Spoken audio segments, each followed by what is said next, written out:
بسم اللہ الرحمن الرحیم۔ السلام علیکم ورحمۃ اللہ وبرکاتہ۔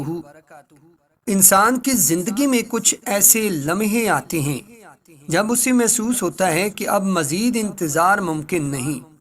دل تھک چکا ہے، دعائیں زبان سے نکلتی ہیں مگر دل تک نہیں پہنچ پاتی، اور آنکھیں راستہ دیکھ دیکھ کر بوجھل ہو جاتی ہیں۔ ایسے وقت میں انسان کو سب سے زیادہ جس چیز کی ضرورت ہوتی ہے وہ یقین ہے، ایسا یقین جو دل کے اندھیرے میں چراغ بن جائے۔ سورۃ یوسف کی یہ آیت اسی یقین کا نام ہے۔ یہ آیت صرف الفاظ نہیں بلکہ صبر، توکل، امید اور انجام خیر کی مکمل داستان ہے۔ سورۃ یوسف قرآن مجید کی وہ سورت ہے جسے اللہ تعالیٰ نے خود احسن القصص فرمایا۔ اس سورت کا ہر واقعہ، ہر جملہ، ہر آیت انسان کو یہ سکھاتی ہے کہ حالات چاہے جتنے بھی مشکل کیوں نہ ہوں، اللہ کی تدبیر انسان کی سوچ سے کہیں بلند ہوتی ہے۔ یوسف علیہ السلام کو کنویں میں ڈالا گیا، غلام بنا کر بیچا گیا، قید میں ڈالا گیا، مگر انجام کیا ہوا؟ وہی قید بادشاہت کا دروازہ بنی۔ یہی پیغام اس آیت میں چھپا ہوا ہے۔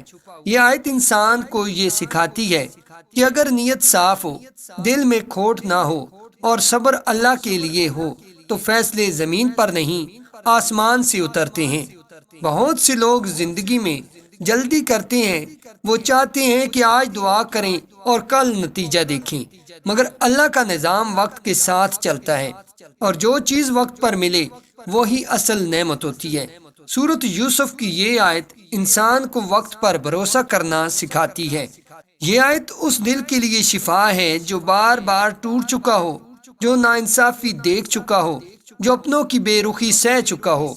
یہ آیت کہتی ہے کہ اگر یوسف علیہ السلام جیسا نبی بھی الزام، قید اور تنہائی سے گزرا تو تمہاری آزمائش کیوں نہ ہو، مگر یہ بھی یاد رکھو کہ جیسے یوسف علیہ السلام کے لیے اللہ نے عزت لکھی تھی، ویسے ہی ہر صبر کرنے والے کے لیے اللہ نے انجام خیر رکھا ہے۔ جو لوگ اس آیت کو پڑھتے ہیں وہ بتاتے ہیں کہ ان کے دل میں ایک عجیب سا اطمینان اترنے لگتا ہے، جیسے دل کو یقین ہو گیا ہو کہ معاملہ اب اللہ کے ہاتھ میں ہے، اور جب معاملہ اللہ کے ہاتھ میں چلا جائے تو پھر انسان کا دل بوجھ سے آزاد ہو جاتا ہے۔ یہی آزادی اصل کامیابی ہے۔ یہ آیت انسان کو شکایت سے شکر کی طرف لے جاتی ہے۔ جو شخص بار بار یہ آیت پڑھتا ہے وہ آہستہ آہستہ یہ سمجھنے لگتا ہے کہ جو کچھ ہوا، جو ہو رہا ہے اور جو ہوگا سب اللہ کی حکمت کے تحت ہے، اور جب یہ شعور آ جائے تو دل میں سکون پیدا ہوتا ہے، زبان پر تلخی نہیں رہتی اور آنکھوں میں امید آ جاتی ہے۔ سورۃ یوسف کی یہ آیت خاص طور پر ان لوگوں کے لیے ہے جو زندگی کے کسی موڑ پر رک گئے ہوں، جن کے فیصلے لٹک گئے ہوں، جن کے راستے بند ہو گئے ہوں، جنہیں یہ سمجھ نہیں آ رہا ہو کہ اب آگے کیا ہوگا۔ یہ آیت انسان کو یہ یقین دلاتی ہے کہ بند دروازے ہمیشہ بند نہیں رہتے، کچھ دروازے اس لیے بند ہوتے ہیں تاکہ انسان صحیح دروازے کی طرف مڑ جائے۔ یہ آیت دل کو مضبوط کرتی ہے، خوف کو کم کرتی ہے، اور انسان کو یہ سکھاتی ہے کہ انجام کا علم صرف اللہ کے پاس ہے۔ انسان کا کام صرف درست نیت کے ساتھ چلتے رہنا ہے۔ جب انسان یہ سیکھ لیتا ہے تو وہ ٹوٹتا نہیں، وہ رکتا نہیں، وہ مایوس نہیں ہوتا۔ یہ آیت پڑھنے والا آہستہ آہستہ یہ محسوس کرتا ہے کہ اس کی سوچ بدل رہی ہے، اس کی برداشت بڑھ رہی ہے، اس کا رد عمل نرم ہو رہا ہے، وہ باتوں پر فوراً نہیں بھڑکتا، وہ فیصلوں میں جلدی نہیں کرتا، کیونکہ اسے یقین ہو جاتا ہے کہ جو ہونا ہے وہ اللہ کے وقت پر ہوگا۔ یہی وہ کیفیت ہے جسے بزرگان دین اللہ کے سپرد ہو جانا کہتے ہیں۔ جب دل اللہ کے حوالے ہو جائے تو پھر دنیا کی کوئی چیز انسان کو اندر سے نہیں توڑ سکتی۔ یہ آیت انسان کو یہ بھی سکھاتی ہے کہ اصل طاقت بدلہ لینے میں نہیں بلکہ معاملہ اللہ کے سپرد کر دینے میں ہے۔ یوسف علیہ السلام کے بھائیوں نے ان کے ساتھ جو کیا وہ انسانی اعتبار سے ناقابل معافی تھا، مگر یوسف علیہ السلام نے بدلہ نہیں لیا، انہوں نے فیصلہ اللہ پر چھوڑ دیا۔ یہی وہ مقام ہے جہاں اللہ خود بندے کے لیے فیصلہ فرماتا ہے۔ جو انسان خود فیصلہ کرنا چھوڑ دے اور اللہ کے فیصلے پر راضی ہو جائے، اس کے لیے زمین و آسمان کے فیصلے بدل دیے جاتے ہیں۔ یہ آیت دل میں یہ یقین بٹھاتی ہے کہ جو کچھ چھن گیا، جو کچھ کھو گیا، جو کچھ دور ہو گیا، وہ ہمیشہ کے لیے نہیں گیا۔ بعض چیزیں اس لیے دور کی جاتی ہیں تاکہ انسان کا دل دنیا سے ہٹ کر اللہ کی طرف متوجہ ہو جائے۔ جب دل اللہ کی طرف متوجہ ہو جاتا ہے تو پھر دنیا خود پیچھے چلتی ہے۔ یہی یوسف علیہ السلام کی زندگی کا سب سے بڑا سبق ہے، اور یہی اس آیت کا باطن ہے۔ جو لوگ اس آیت کو پابندی سے پڑھتے ہیں وہ بتاتے ہیں کہ ان کے اندر ایک خاموش طاقت پیدا ہو جاتی ہے۔ وہ شور نہیں کرتے، شکایت نہیں کرتے، لوگوں کے سامنے اپنی کمزوری بیان نہیں کرتے، بلکہ خاموشی سے اللہ سے جڑے رہتے ہیں، اور یہی خاموشی اللہ کو سب سے زیادہ پسند ہے۔ اللہ شور نہیں سنتا، وہ ٹوٹا ہوا دل سنتا ہے۔ یہ آیت ان لوگوں کے لیے خاص ہے جو بار بار ناانصافی کا شکار ہوئے ہوں، جن کی بات نہیں سنی گئی ہو، جن کے حق کو دبا دیا گیا ہو۔ یہ آیت کہتی ہے کہ اگر تم خاموشی سے صبر کرو گے تو اللہ خود تمہاری گواہی بن جائے گا، اور جب اللہ گواہی دے تو پھر کسی ثبوت کی ضرورت نہیں رہتی۔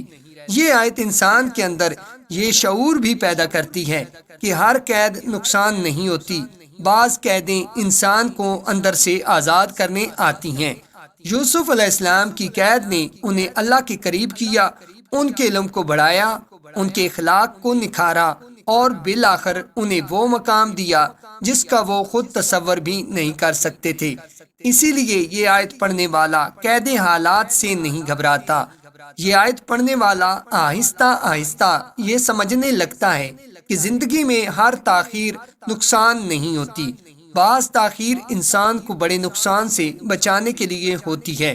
اگر یوسف علیہ السلام فوراً کنویں سے نکل کر گھر پہنچ جاتے تو شاید وہ مقام نہ پاتے جو بعد میں ملا۔ اسی طرح اگر انسان کی دعا میں تاخیر ہو رہی ہے تو یہ رد نہیں بلکہ تیاری ہو سکتی ہے۔ یہ آیت دل میں امید کو زندہ رکھتی ہے۔ امید وہ روشنی ہے جو سب سے زیادہ اندھیرے میں بھی جلتی رہتی ہے۔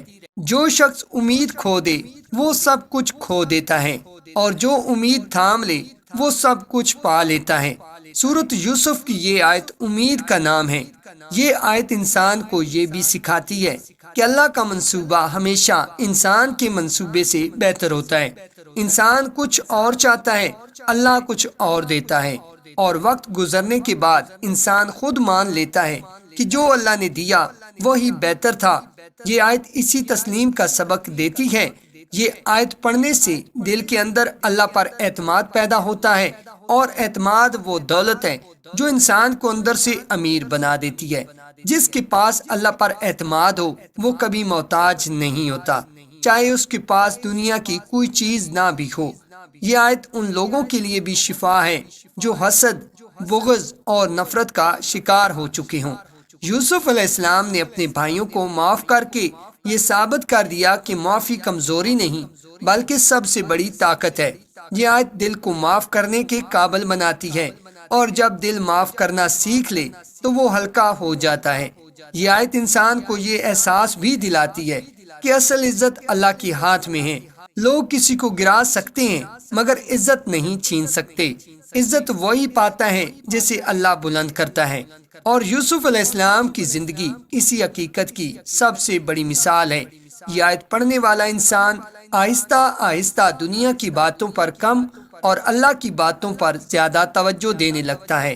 وہ لوگوں کی رائے سے آزاد ہو جاتا ہے، کیونکہ اسے معلوم ہو جاتا ہے کہ اصل فیصلہ اللہ کا ہے، لوگوں کا نہیں۔ یہی وہ مقام ہے جہاں انسان کو سکون ملتا ہے، کیونکہ سکون کسی چیز کے ملنے کا نام نہیں بلکہ کسی کے ساتھ ہونے کا نام ہے، اور جب اللہ ساتھ ہو تو پھر کسی اور چیز کی کمی محسوس نہیں ہوتی۔ میرے پیارے ناظرین و سامعین، سورۃ یوسف کی ایک آیت کا کمال خود دیکھو۔ زندگی کا ہر فیصلہ آپ کے حق میں جائے گا انشاءاللہ۔ میرے پیارے معزز ناظرین و سامعین، سورۃ یوسف کی ایک آیت کا کمال خود دیکھو۔ زندگی کا ہر فیصلہ آپ کے حق میں جائے گا انشاءاللہ تعالی۔ 33 بار یہ کلمہ پڑھنا آپ کا کام ہے، پڑھتے ہی اثر دکھانا شروع ہو جائے گا۔ فاطر السماوات والارض انت ولی فی الدنیا والآخرات توفنی مسلما والحقنی بالصالحین۔ اے آسمان و زمین کے پیدا کرنے والے، تو ہی دنیا اور آخرت میں میرا دوست اور کارساز ہے۔ تو مجھے اسلام کی حالت میں فوت کر اور نیکوں میں ملا دے۔ ناظرین محترم، یہ وظیفہ دوبارہ آپ کی خدمت میں پیش کرنے جا رہا ہوں۔ 33 بار یہ کلمہ پڑھنا آپ کا کام ہے، پڑھتے ہی اثر دکھانا شروع ہو جائے گا۔ فاطر السماوات والارض انت ولی فی الدنیا والآخرات توفنی مسلما والحقنی بالصالحین۔ اے آسمان و زمین کے پیدا کرنے والے، تو ہی دنیا اور آخرت میں میرا دوست اور کار ساز ہے۔ تو مجھے اسلام کی حالت میں فوت کر اور نیکوں میں ملا دے۔ ناظرین محترم، اگر آپ کو میری ویڈیو پسند آئی تو لائک کے ساتھ ساتھ شیئر بھی ضرور کیجیے گا۔ اللہ رب العزت سے دعا ہے کہ آپ کی تمام مشکلات اور پریشانیوں کو دور فرمائے، آپ کی تمام نیک حاجات قبول فرمائے۔ آمین یا رب العالمین۔ جزاک اللہ خیرہ۔